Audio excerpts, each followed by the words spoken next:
Irmãos, vamos abrir as nossas Bíblias no livro dos Salmos. Nós sempre estudamos o livro dos Salmos no primeiro domingo do mês, mas hoje nós vamos quebrar essa regra e no segundo domingo nós vamos ver o Salmo de número 89. Salmo de número 89.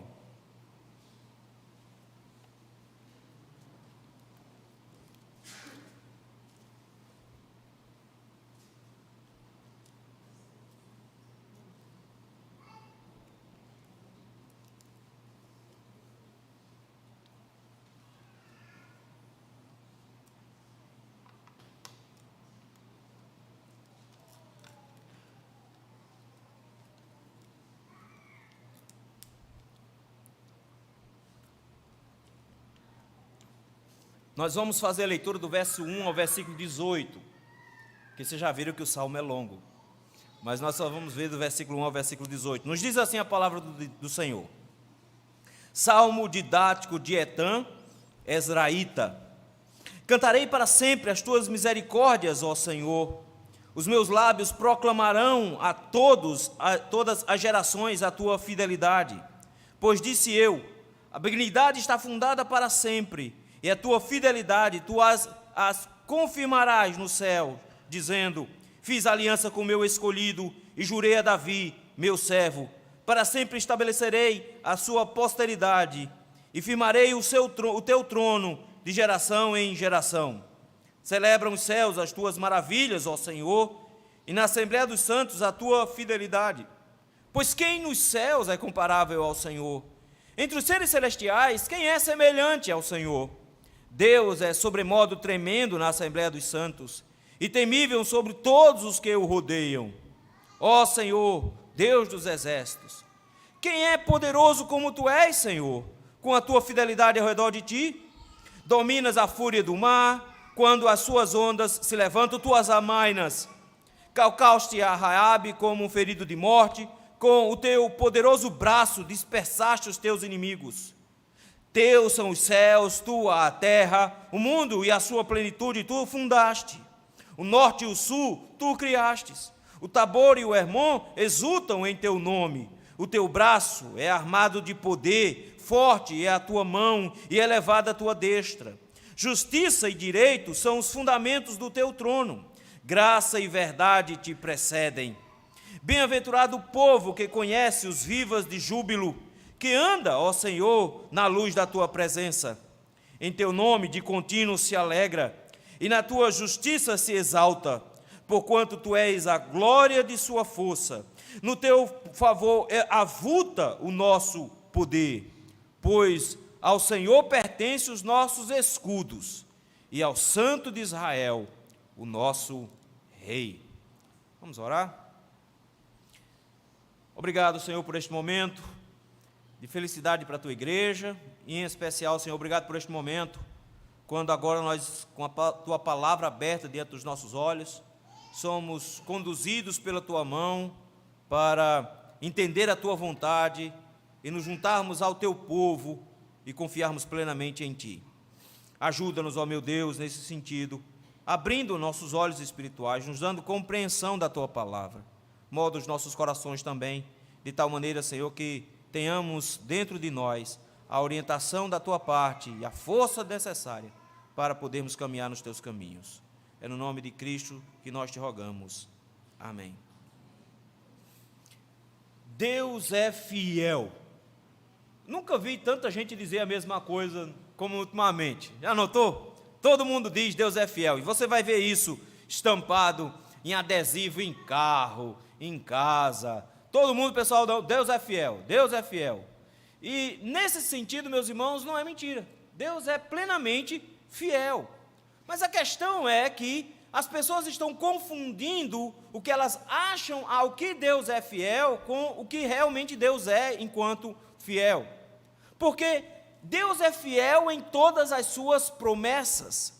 Mas as pessoas têm colocado promessas na boca de Deus, e quando Deus não faz aquilo que elas esperam, eles começam a achar que Deus deixou de ser fiel. Muita gente diz que o melhor amigo do homem é o cachorro. E por que ele é o melhor amigo? Porque ele é fiel. Mas ele é fiel a você por causa do instinto dele, que olha para você como chefe da matilha.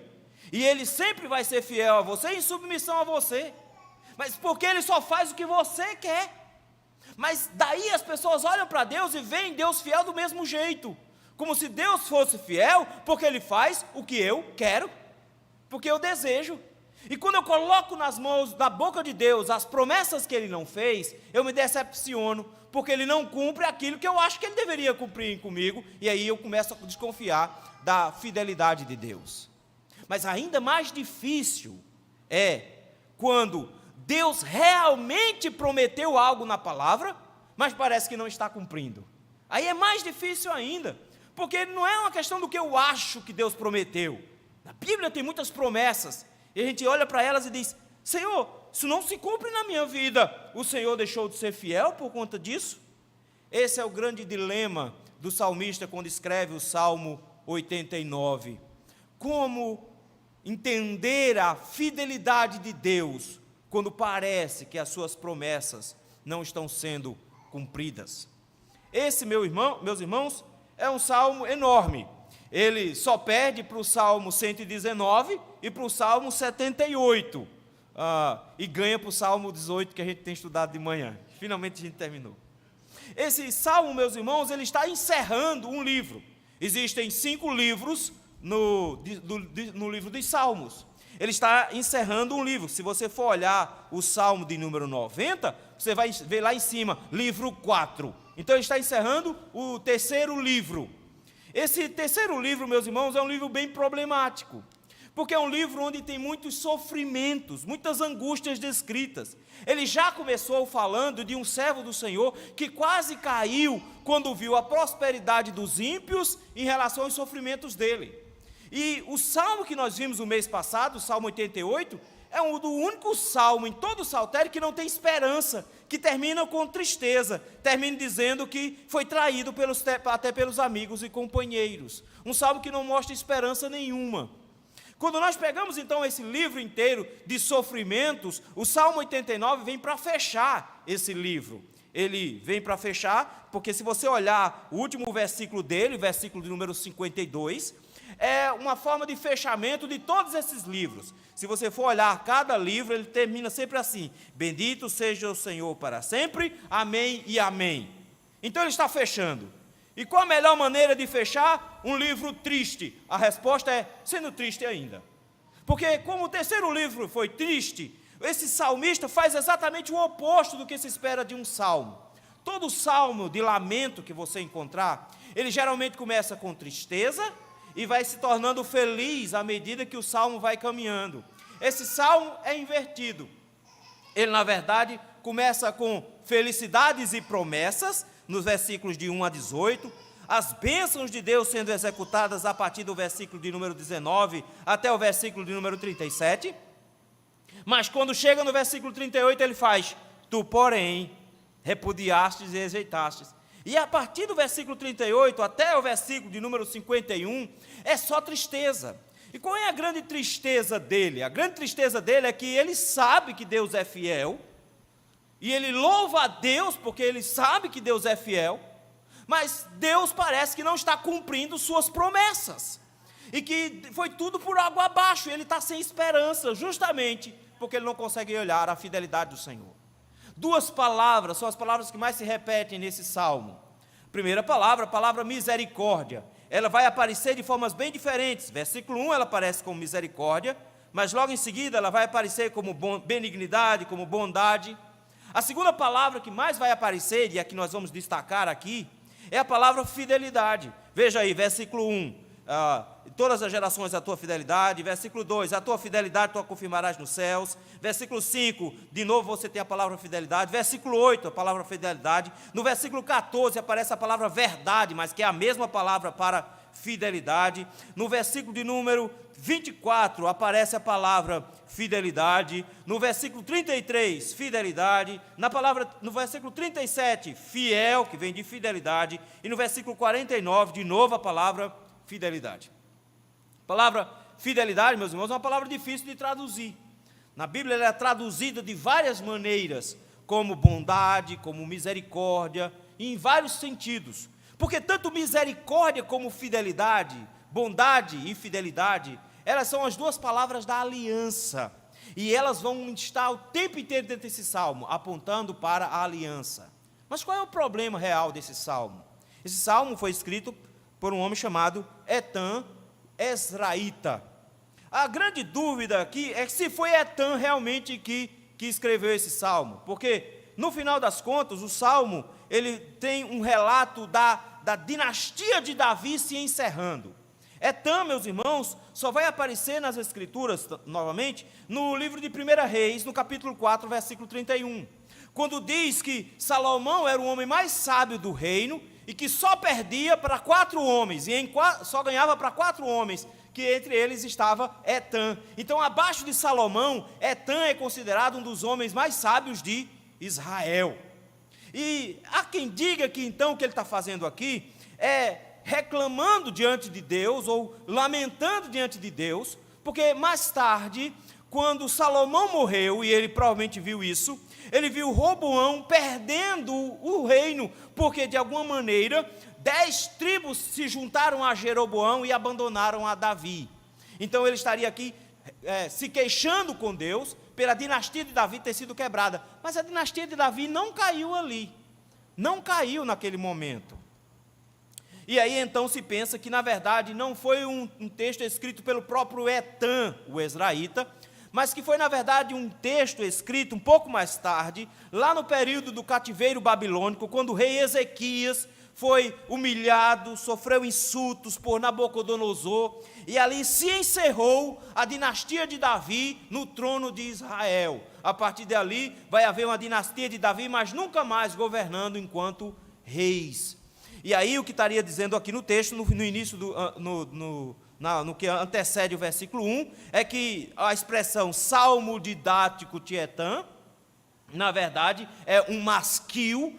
Então significaria que é um salmo com a música que Etan, o Ezraíta, criou. Seja como for, meus irmãos, em seja qualquer situação, esse é o grande dilema do salmista aqui. Se foi Etan mesmo que escreveu, ou se foi um outro que escreveu e atribuiu a Etan essas palavras de sabedoria, o grande dilema dele é aqui. Deus tem uma promessa feita a Davi, 2 Samuel capítulo 7. Essa promessa, ela é descrita do versículo 1 até o versículo de número 38, aliás, 37. Mas, a partir do versículo 38, ele diz, Deus está quebrando essa promessa. E aí ele fica em parafuso, que é, Deus é fiel? Se Deus é fiel, por que ele não está cumprindo com fidelidade as suas promessas? E ele faz isso de forma muito interessante. E nós vamos ver esse salmo em 3 momentos. Porque no primeiro momento, ele vai nos dizer que Deus sim é fiel. E ele começa o salmo louvando a Deus pela sua fidelidade. E à medida que isso for discorrendo, as dúvidas dele vão surgir mais tarde. Mas esse primeiro momento, ele reafirma que Deus é fiel. E é isso que eu gostaria de ver com os irmãos hoje à noite. Deus é fiel. Como ter certeza de que o Senhor é fiel? Garantias da fidelidade do Senhor. O texto nos dá, não se assustem, 5 garantias aqui, mas eu vou ser rápido. O seminário já fica olhando para mim, como se eu fosse um batista com 5 pontos. É exceção, rapaz. Primeira garantia da fidelidade do Senhor está aí dos versículos 1 a 4. Ele preserva a sua aliança por causa da sua fidelidade. Olha as palavras que ele usa, está sempre aqui, misericórdia e fidelidade. Cantarei as tuas misericórdias, ó Senhor. É assim que ele começa. Ele diz, o Senhor tem um relacionamento com o seu povo. Por isso, o meu papel, em primeiro lugar, é cantar que o meu Deus é misericordioso. Mas não só isso, os meus lábios proclamarão a todas as gerações a tua fidelidade. O salmista Davi já usou esses termos, bondade e misericórdia certamente me seguirão todos os dias da minha vida. São essas mesmas 2 palavras. Ele diz, eu louvarei ao Senhor por essas palavras, porque Deus tem uma aliança com o seu povo, e essa aliança é uma aliança de bondade e de fidelidade. O Senhor, ele é plenamente confiável, é por isso que ele é fiel, ele é confiável. E é daí então ele diz que essa fidelidade do Senhor, ela se estabelece, ela é estabelecida no versículo 2. Ele diz: pois por isso disse eu, a benignidade está fundada para sempre, e a tua fidelidade tu a confirmarás nos céus. Ele diz: o Senhor, ele reafirma. Então não é só uma questão de eu saber que ele é fiel e que ele é misericordioso. Ele diz: mas o próprio Deus, ele afirma isso. O próprio Deus, ele confirma que ele é fiel. O próprio Deus, ele confirma que ele é misericordioso. Mas como é que ele confirmou? E aí ele vai lá atrás, lá no capítulo 7 de 2 Samuel, e diz: Deus disse, fiz aliança com o meu escolhido, e jurei a Davi, meu servo. Ele diz: foi o próprio Deus que fez isso. Deus é que disse que é fiel e misericordioso. E a prova que eu tenho de que Deus é fiel e misericordioso é porque Deus, ele fez uma aliança com Davi. E nessa aliança com Davi, ele chamou Davi de meu escolhido. Ele disse: ele é aquele que eu escolhi. E ele tinha dito isso desde antes para Saul ainda, quando ele disse que iria escolher que era um homem segundo o coração dele. Ele disse: ele escolheu Davi. Mas se vocês se lembram, quando nós estudamos 2 Samuel capítulo 7, o tempo inteiro Davi se diz que é o servo do Senhor, o servo do Senhor. Ele dizia: o Senhor o tomou como seu servo, como aquele que iria trabalhar para ele. Ele diz: o Senhor, ele fez uma aliança com Davi, o escolhido e o servo, aquele que seria o ungido do Senhor. Mas eu quero que você note as duas expressões que o próprio Deus, porque ele está falando com a palavra de Deus aqui, ele está dizendo: Deus disse, fiz uma aliança. Aqui, meus irmãos, não é somente eu fiz uma promessa, não é só uma promessa, o Senhor fez um pacto, o Senhor fez um acordo, do mesmo jeito que ele fez um pacto com Abraão, com Isaac, com Jacó, do mesmo jeito que ele fez um pacto com Israel lá no Monte Sinai, ele fez um pacto com Davi. E nesse pacto com Davi, ele não precisava, mas olha o termo que usa aqui no texto: e ele jurou a Davi, o seu servo. É como que dizendo: o Senhor faz promessas, mas às vezes ele resolve provar a sua fidelidade, fazendo promessas ainda mais incisivas, que ele faz interpondo-se em juramento. Deus precisa jurar? Não, porque eu sei que ele não vai mentir, mas eu sou fraco, pode ser que eu desconfie. Aí ele, sabendo da minha pecaminosidade, ele jura, e ele jurou a Davi. E o que foi que ele jurou a Davi, versículo número 4? Para sempre estabelecerei a tua posteridade, e firmarei o teu trono de geração em geração. Ele diz: o Senhor fez uma promessa a Davi, como fiel que é. E como fiel ele disse a Davi, queria fazer com que houvesse posteridade para Davi. E o que mais aparece aqui, a palavra que mais aparece depois de misericórdia e de fidelidade, é para sempre. Notou? Ele já começou assim: para sempre eu vou cantar as tuas misericórdias. Para sempre, o tempo inteiro, versículo 2, fundada para sempre. No versículo 4 ele diz: e o Senhor prometeu que para sempre iria estabelecer uma dinastia para Davi.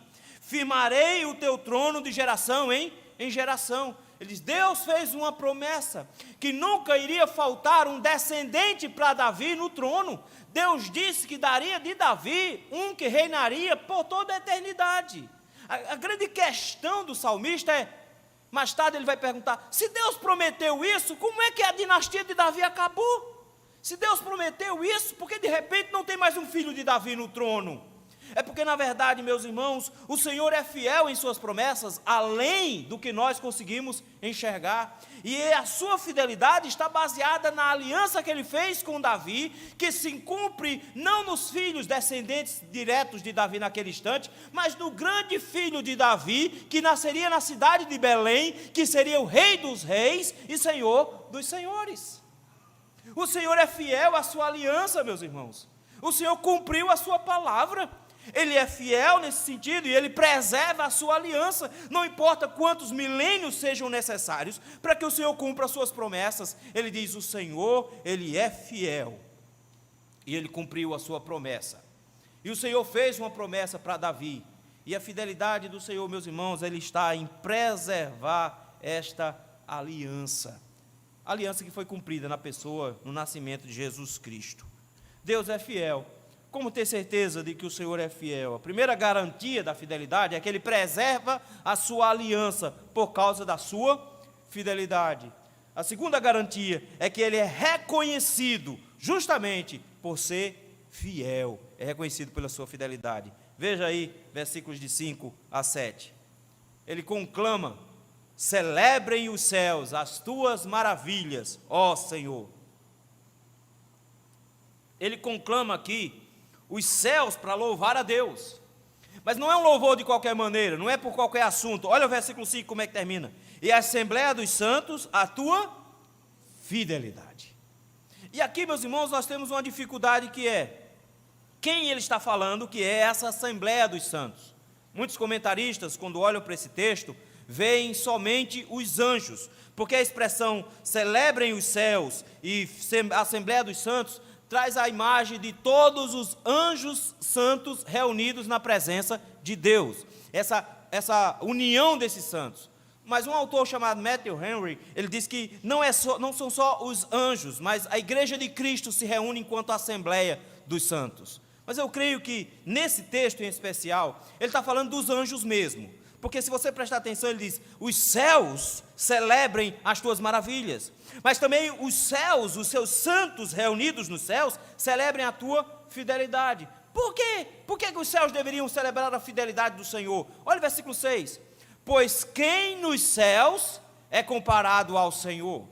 A pergunta dele é: existe por acaso alguém nos céus que seja parecido com Deus? Quando todos os anjos se unem aqui, por acaso tem algum que seja parecido com Ele? Na verdade, meus irmãos, ele diz: não existe nenhum deles, porque no versículo 6 ele termina: entre os seres celestiais, quem é semelhante ao Senhor? Deus, versículo 7, é sobremodo tremendo na Assembleia dos Santos. Ele diz: não existe nenhum outro que seja comparado a Ele. O nosso Deus, Ele é tremendo e Ele é maior do que todos os anjos. E na sua grandeza, no seu poder, Ele coloca medo até em anjos. Vejam como é que termina o versículo 7. E temível sobre todos os que o rodeiam. A Assembleia desses santos. O salmista diz que os céus inteiros celebram a fidelidade do Senhor, porque reconhecem o tamanho do poder do nosso Deus. Sabem que Ele é grande, sabem que Ele é poderoso, sabem que Ele é maior do que qualquer um dos anjos que compõem aquela assembleia, e que o seu poder se executa por meio da sua fidelidade. Por isso os próprios anjos reconhecem que Ele é fiel. Mas eu acho fantástico, porque da mesma forma que a aliança que foi feita com Davi, Deus mostra a sua fidelidade em cumprindo-se na pessoa de Jesus Cristo. A sua fidelidade é louvada no céu, justamente pelo fato de que Ele tem um nome acima de todo nome. E o filho de Davi tem a mesma situação. Porque os salmos vão dizer que por um pouco fizeste menor do que Deus, mas de glória e de honra coroaste, que Ele foi colocado então acima de todos os anjos. O autor aos Hebreus vai dizer a mesma coisa, que o Senhor está acima de todos os seres celestiais, que o Senhor está acima de todos os outros. Nesse ponto, meus irmãos, ele diz: toda a Assembleia dos Anjos é obrigada a reconhecer que em Cristo se cumprem todas as promessas, que Deus é fiel na pessoa de Jesus, que é maior do que todos os anjos em poder e em glória. Ele domina sobre tudo e sobre todos. O que nos leva, meus irmãos, a uma terceira garantia no texto. Deus é fiel. Como ter certeza de que o Senhor é fiel? A primeira garantia é que Ele preserva a sua aliança por causa da sua fidelidade. Segunda garantia, Ele é reconhecido pela sua fidelidade. A terceira garantia, Ele já demonstrou a sua fidelidade para com seu povo. Versículo número 8. Se todo o céu reconhece que Ele é fiel, no versículo número 8, Ele é chamado de o Deus dos exércitos. Ó Senhor, Deus dos exércitos, quem é poderoso como Tu és, Senhor? Deus dos exércitos é o Deus de todo o universo. E os exércitos seriam as estrelas e planetas do universo. Mas os exércitos também são os anjos do Senhor. Ele diz: Ele é o Deus desses anjos, e Ele é tremendo e imenso, de tal maneira que diz: Ele é poderoso. E olha como é que continua o versículo 8: e com a tua fidelidade ao redor de ti. O tempo inteiro a fidelidade é como um manto que o Senhor se cobre. Ele diz, os próprios anjos são obrigados a reconhecer de que o Senhor é fiel, porque Ele é o Deus de todos os anjos, mas Ele é aquele que apresenta-se todo poderoso, e quando usa o seu poder em prol do seu povo. A fidelidade de Deus está quando Ele demonstra ao seu povo que Ele é fiel. Eu acho fantástico isso aqui, porque Ele vai descrever agora o tamanho do poder de Deus, e de como a fidelidade dele se estabelece. Olha o versículo 9. Qual é a área em que Deus atua, que eu posso identificar essa grandeza deles? Tem coisas que são meio assustadoras, por exemplo, o mar. Mas olha aí, dominas o quê? A fúria do mar. Não é só domina o mar, eles. O Senhor domina o mar revolto. O Senhor domina o mar em fúria. O mar de ressaca. E eu acho isso aqui belíssimo, porque nós nos lembramos, meus irmãos, de Marcos capítulo 3, versículo 39, quando no mar da Galileia as ondas subiram, e Jesus simplesmente disse, acalma-te, para. E as ondas, o vento e o mar se acalmaram, e os discípulos perguntam, quem é este que até o vento e o mar lhe obedece? Esse é o Deus fiel, o Senhor domina as ondas, ele disse, se elas se levantam, tu as amainas. O Senhor consegue controlar aquilo que é incontrolável. E já notaram que hoje tem uma disputa aqui com a concorrente lá de trás. Mas ela está, por enquanto eu estou ganhando. É Daniel que está o pregador, hoje é? Pronto. Quando juntar Daniel com Laura. Laura dormiu, parece. Vejam só, o Senhor domina sobre coisas imensas. Cristo foi um cumprimento disso aqui. Quando nós chegamos no versículo 10, o Senhor deu vitórias e conquistas ao seu povo, vencendo os inimigos do seu povo. Versículo 10, calcaste a Raabe como ferido de morte. Raabe era uma expressão para um monstro mitológico, mas não era a mulher lá de Jericó. Mas a ideia aqui é de uma coisa que é soberba, arrogante. E era a expressão usada para definir também o Egito, nós já vimos isso outra vez. Então ele está dizendo, o Senhor foi aquele que feriu o Egito de morte. Quando o Senhor trouxe praga sobre o Egito, e uma 10ª praga que matou todos os primogênitos. Ele diz, o Senhor com seu braço poderoso dispersou os teus inimigos. O Senhor trouxe vitória para Israel. Olha que belíssimo ele diz aqui. O Senhor é aquele que mostra sua fidelidade a Israel. Quando? Quando as ondas estão altas, eles amainam. Ele fez o povo passar por pé enxutos por meio do mar. O Senhor é aquele que derrota o Egito, trazendo a vitória. Cristo é aquele que derrotou o pecado e a morte e trouxe vitória ao seu povo na cruz do Calvário. Ele traz vitórias. Isso é prova da fidelidade ao Senhor, da fidelidade de Deus.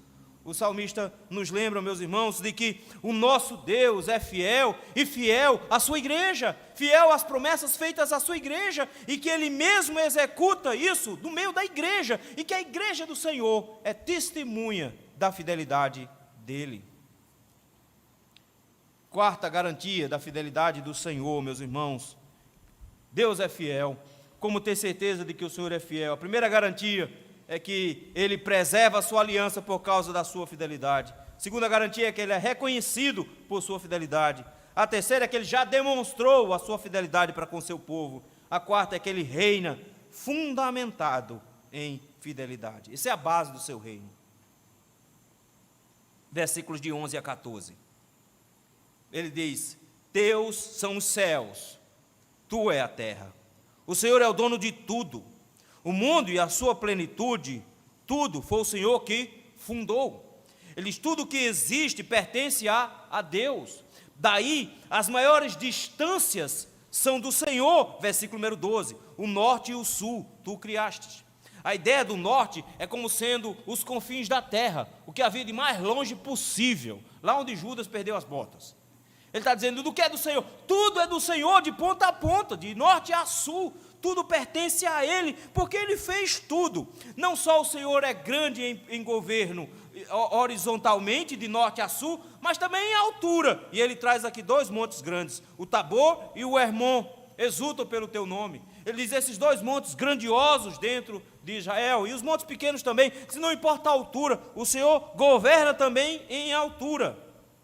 E Ele também governa com poder e com justiça. Versículo de número 13 e 14. O teu braço é armado de poder, forte é a tua mão, elevada a tua destra. 3 expressões para dizer: o Senhor tem força, o Senhor tem poder, o Senhor controla todas as coisas e faz isso com justiça. Versículo 14, justiça e direito são a base do seu trono. Ele faz tudo de forma correta, nada que ele faz está fora dos próprios parâmetros que ele estabeleceu para si. Mas olha como é que termina o versículo 14: graça e verdade, bondade e misericórdia, bondade e fidelidade te precedem. Ele diz: todo o reino do Senhor, todo o controle do Senhor não está simplesmente como um Deus tirano, como era o Deus dos gregos ou coisas do tipo. Ele diz: o nosso Deus é um Deus que está fundamentado em justiça, e principalmente porque Ele é fiel. O nosso Deus, meus irmãos, Ele reina, e o seu reino não é um reino tirano, é um reino fundado em justiça e fidelidade, porque Ele é fiel. Por isso nós podemos ter a confiança nele, porque Ele reina plenamente em justiça. Cristo, meus irmãos, é aquele que é o exemplo clássico da justiça de Deus, onde Ele fez justiça morrendo na cruz do Calvário por nós, e Ele próprio se tornou a nossa justiça. E essa é a bandeira que Ele colocou sobre nós, a sua justiça. Nesse ponto aqui, meus irmãos, Ele diz: todo o reino do Senhor é um reino de fidelidade. Cristo, meus irmãos, é aquele que domina sobre tudo, que tem controle sobre tudo que existe. Cristo é aquele que tem controle sobre todas as coisas, porque toda a autoridade foi dada a Ele. Não há nenhum outro nome que esteja acima do nome dEle. Ele reina plenamente hoje para todo o sempre. Era essa a grande promessa que o Senhor tinha feito a Davi. Mas o seu reino não é um reino sem parâmetros, é um reino de um rei que é plenamente confiável. Uma última garantia, meus irmãos, da fidelidade do Senhor. Deus é fiel. Como ter certeza de que o Senhor é fiel? Primeira garantia: Ele preserva a sua aliança por causa da sua fidelidade. Segunda, Ele é reconhecido por sua fidelidade. Terceira, Ele já demonstrou a sua fidelidade para com o seu povo. Quarta, Ele reina fundamentado em fidelidade. E por último, Ele tem prazer em demonstrar a sua fidelidade. Por isso que seu povo se alegra nele. Versículo número 15. Olha que bonito ele faz: bem-aventurado o povo que conhece os vivas de júbilo. Que vivas de júbilo é esse? Ele já falou que Deus, o Deus de Israel é especial até agora. Mas do versículo 15 em diante ele vai dizer que Israel é abençoado por causa desse Deus que é fiel. E que as bênçãos estão na salvação desse povo. Ele diz que bem-aventurado é o povo que conhece os vivas de júbilo. Existem pelo menos 3 ideias do que seja esse vivas de júbilo. Em primeiro lugar, a expressão literalmente é um brado de um grande exército vitorioso. É um exército, o time, a torcida gritando gol. É um exército inteiro gritando porque ganhou a batalha. Segundo lugar, é porque quando se faziam os sacrifícios nas festas solenes, o povo também era convidado a fazer esse grito, esse brado. Salmo de número 81, versículos de 1 a 3, tem esse convite a bradar. Por último, era a própria voz da trombeta, quando ela era tocada e os escravos eram libertados. De alguma forma, ele nos lembra aqui de que o povo de Deus louva e se alegra, porque é bem-aventurado pelo fato de eles estarem incluídos na sua salvação. Eles escutam os vivas de júbilo. Eles estão entre aqueles que escutam o grito da guerra final sendo vencida. Eles estão entre aqueles que são libertos. E por isso mesmo que anda o Senhor na luz da tua presença. O povo que faz parte dessa aliança e que foi salvo pelo Senhor e que anda na presença do Senhor é bem-aventurado. Por isso, olha como é que continua o versículos de 16 ao 18. Em teu nome de contínuo se alegra. A alegria do povo de Deus, meus irmãos, está no fato de que ela é bem-aventurada por ter sido salvo por Ele. O Senhor, meus irmãos, é fiel, e na sua fidelidade, o Senhor trouxe salvação ao seu povo. Ele demonstrou a salvação ao seu povo. E o seu povo que encontrou salvação, encontra na alegria por ter sido salvo. Interessante que quando Paulo vai falar sobre a alegria, ele coloca a alegria como fruto do Espírito. E no final das contas, ele coloca como uma ordenança aos filipenses, dizendo: alegrai-vos sempre no Senhor. Outra vez digo, alegrai-vos. A nossa alegria está no fato de que nós estamos atrelados ao Senhor, que é fiel. Ele nos salvou. E ele diz assim: em teu nome de contínuo se alegra, e na tua justiça se exalta. Eu acho isso aqui bonito, porque a gente se exalta na justiça da gente, não é? Quando eu estou certinho, aí eu posso me orgulhar. Ele fez: não, mas os crentes são diferentes. A gente não se exalta na nossa justiça, porque não tem justiça da gente. A gente se exalta porque tem uma justiça de alguém que foi imputada a nós. É na justiça dele que a gente se exalta. Nós somos justificados por ele. Porquanto, versículo 17, tu és a glória de sua força, no teu favor, na tua graça, avulta o nosso poder. E sabe o que acontece? É que o povo de Deus é grandioso, não porque existem qualidades grandiosas nele, mas porque o que foi Deus fez por ele em salvação, que nessa fidelidade aplicada ao seu povo, é que eleva e muda as qualidades desse povo. Deus demonstrou a sua fidelidade, nos salvando, versículo número 18, pois ao Senhor pertence o nosso escudo. Ele diz: o Senhor é quem nos protege, o Senhor é quem nos guarda. E olha como é que ele termina o versículo 18. Ele diz assim: e ao Santo de Israel, o nosso Rei. O Santo de Israel, meus irmãos, é Cristo, é a figura de Cristo, o Rei dos judeus. Ele é a expressão máxima dessa fidelidade do Senhor, quando Ele demonstra todo o seu prazer em nossa salvação, e nós reagimos a ela em alegria e glória. Deus é fiel. Mas quando nós olhamos para esse texto, meus irmãos, o que é que isso tem a ver conosco?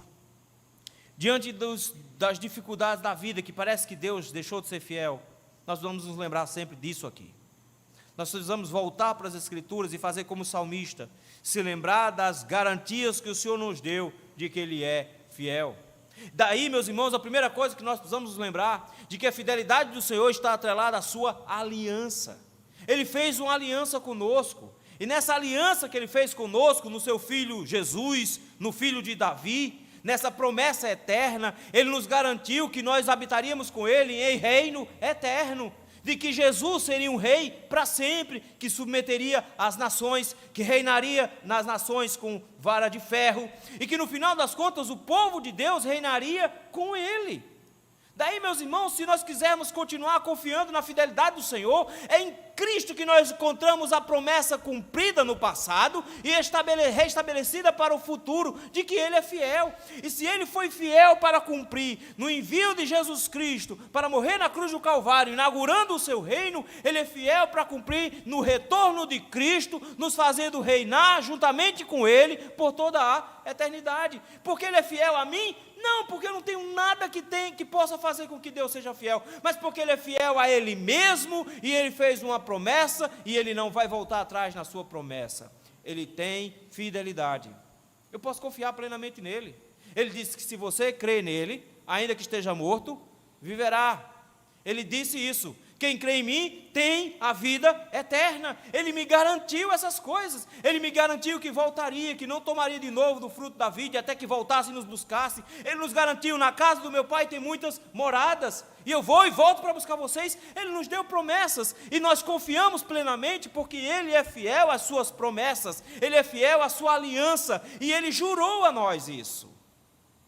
Quando tudo ao nosso redor parecer que está dando errado, quando tudo ao nosso redor parecer que está desmoronando e que Deus não está cumprindo as suas promessas, se lembre que Deus já cumpriu todas as promessas que Ele fez na sua aliança, no Antigo e no Novo Testamento, e que nós temos promessas para o futuro, e que nós não nos agarramos do que vemos, mas nós nos agarramos em promessa. É por fé.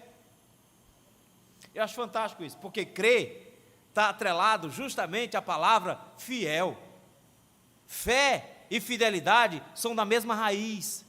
E nós só podemos crer nele porque ele não muda. Ele é fiel à sua aliança. Em que nós nos agarramos, meus irmãos, quando tudo parece dar errado? Num Deus que é fiel à sua aliança. Num Deus que não mente, que não volta atrás. Então não fica procurando promessa fora da aliança, não. Porque essas promessas fora da aliança são balela. Procure na aliança do que Cristo fez com o seu povo. E todas as promessas que Ele fez no passado, Ele cumpriu. E as que Ele ainda está para cumprir, Ele vai cumprir, porque Ele é fiel.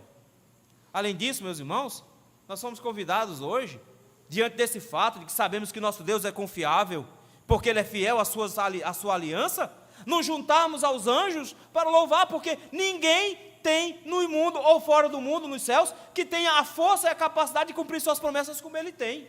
Porque se eu fizer uma promessa, eu vou ter dificuldade para cumprir. Como homem, eu posso ser que eu quebre alguma promessa com você, não porque eu não queira, mas porque simplesmente eu não tenho condição. Se eu prometer para você alguma coisa que de repente eu não vou conseguir cumprir, paciência. Eu vou quebrar essa promessa. As mulheres já estão fazendo as contas agora. É verdade, pastor. Tem um exemplo lá em casa. A gente é pecador. Mas o nosso Deus, meus irmãos, Ele é louvado nos céus pela sua grandiosidade. Ele é louvado no céu porque Ele é tremendo. Ele é louvado no céu porque Ele é temível por entre os anjos. Ele tem um nome sobre todo nome. E o Filho de Davi está exaltado acima de todo nome. E nós cremos nele porque Ele é fiel. Se os anjos nos céus reconhecem a fidelidade do nosso Jesus Cristo, se os anjos nos céus louvam pela fidelidade de Jesus Cristo, porque sou eu e você, comedor de feijão, que vai desconfiar da fidelidade dele? Porque somos eu e você, que somos pecadores, imundos, que vão desconfiar da fidelidade do Senhor. Nós não podemos desconfiar da fidelidade dEle, porque o próprio céu reconhece que Ele é fiel, e os anjos são muito mais antigos do que nós, e eles viram em cada momento o Senhor cumprindo as suas promessas. Eles sabem, eles exaltam a Deus em Assembleia Geral, dizendo: o Senhor é fiel. Ouçamos a voz dos anjos, e creiamos nesse Deus que é fiel. O Senhor, meus irmãos, não é alguém que nós devamos desconfiar, porque poder Ele possui, grandeza Ele possui. E sabe o que é belíssimo? Ele não é nem um pouco tímido para mostrar o seu poder. Ele já fez isso no passado, nós vimos isso aqui. Por isso eu preciso confiar na certeza de que o Senhor já demonstrou o seu poder no passado. Ele já abriu o mar vermelho, Ele também já fez o mar se acalmar. Ele é aquele que domina e controla todas as coisas. Ele é aquele que demonstra sua fidelidade na salvação do seu povo. Ele é aquele que chamou o seu povo para junto de si e feriu de morte todos os seus inimigos. Em Cristo, meus irmãos, nós somos mais que vencedores, não porque nós somos especiais, mas porque o nosso Jesus é especial. E nós confiamos nele. E por isso mesmo eu não preciso temer nada, eu não preciso temer ninguém. Por isso que o apóstolo Paulo faz uma dancinha na frente da morte e diz: onde está a morte, a tua vitória? Onde está a morte, o teu aguilhão? Vem me pegar se tu é mocho. Você não me pega não. E o motivo que não pega, ele diz: quem nos separará do amor de Deus? Será tribulação, angústia, perseguição, fome, nudez, perigo ou espada, potestade? O que? Nada nos separa do amor de Deus que está em Cristo Jesus. Nesse sentido, meus irmãos, a fidelidade do Senhor já se mostrou a nós, na pessoa de Cristo. Você já viu a fidelidade do Senhor. O Senhor já demonstrou que foi fiel a você, e Ele tem prazer em mostrar isso, quando Ele controla tudo ao seu redor, quando Ele derrotou os inimigos que te causavam terror. O Senhor já mostrou que é fiel.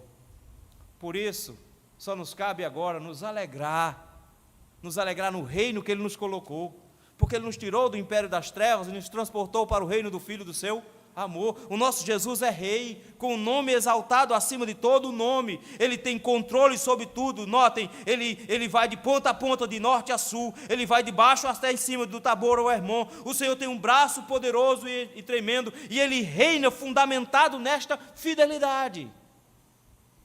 Alegre-se no Senhor por fazer parte desse reino. Ao invés de ficar reclamando pelo que não tem, vejam a quantidade de conquistas que Cristo nos trouxe na cruz do Calvário. perdoou os nossos pecados, Ele nos livrou do império das trevas, Ele nos tirou o poder de Satanás que havia sobre nós, o pecado não tem mais domínio sobre nós, Ele nos colocou como príncipes e princesas no seu reino, nos fará reis eternos juntamente com Ele. Ele é fiel para cumprir a sua palavra. Por quê? Porque Ele gosta de ver o povo dele feliz. Por isso, louve ao Senhor pela sua fidelidade e se alegre por ter sido incluído. Como? Você foi salvo. Você foi alvo da graça do Senhor. Você foi alvo da misericórdia do Senhor.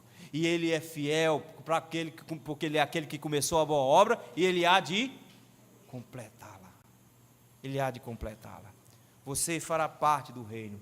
E Ele prometeu que iria para os céus, mas Ele disse: não se turbe o vosso coração. Crede em Deus, ou seja, confie, eu sou fiel. Creio também em mim, confie, porque eu também sou fiel. Na casa do meu Pai há muitas moradas. Se não fosse, eu vos teria dito, pois vou preparar-vos lugar. Se eu for vos preparar-vos lugar, voltarei para vós mesmos, para que onde estiver, estejais vós também.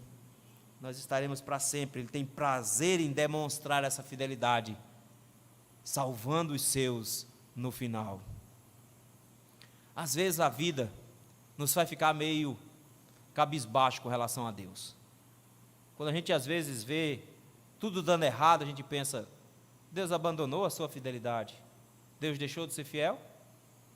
Não, meus irmãos, Deus não deixou de ser fiel. Ele continua sendo fiel à sua aliança.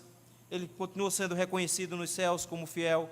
Ele continua demonstrando a sua fidelidade na salvação ao seu povo. Ele continua mostrando que é fiel por ter fundamentado o seu reino em fidelidade. Ele continua sendo fiel, demonstrando isso para que o seu povo seja feliz. Ele continua sendo fiel.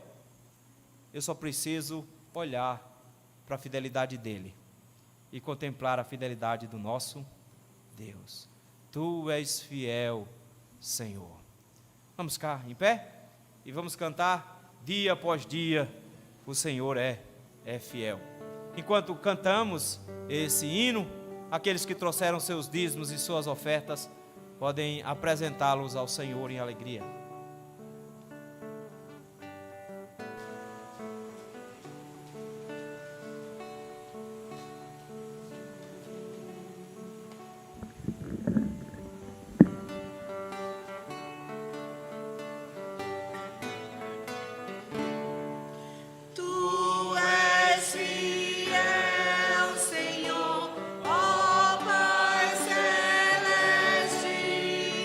Deus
Ah, meu Senhor, como nós somos fracos, Senhor.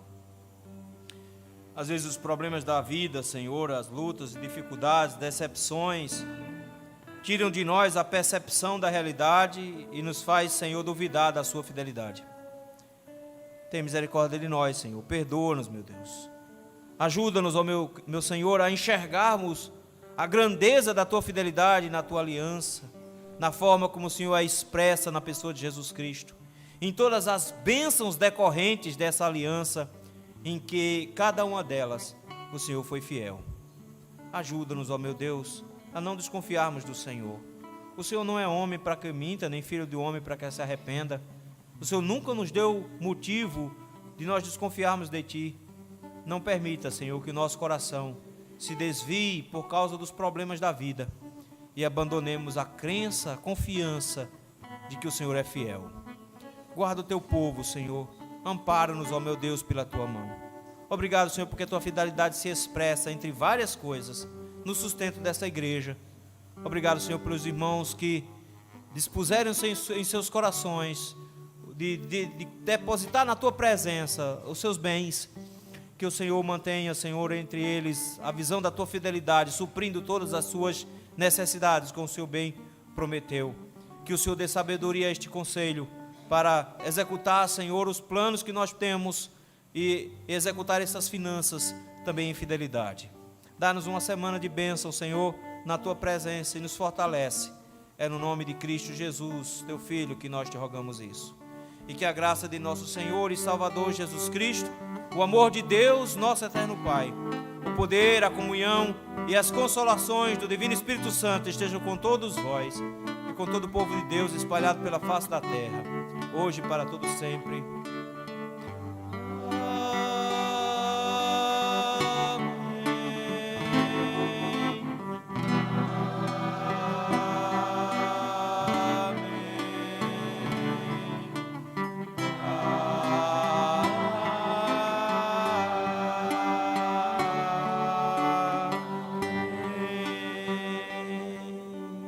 Pode assentar, irmãos.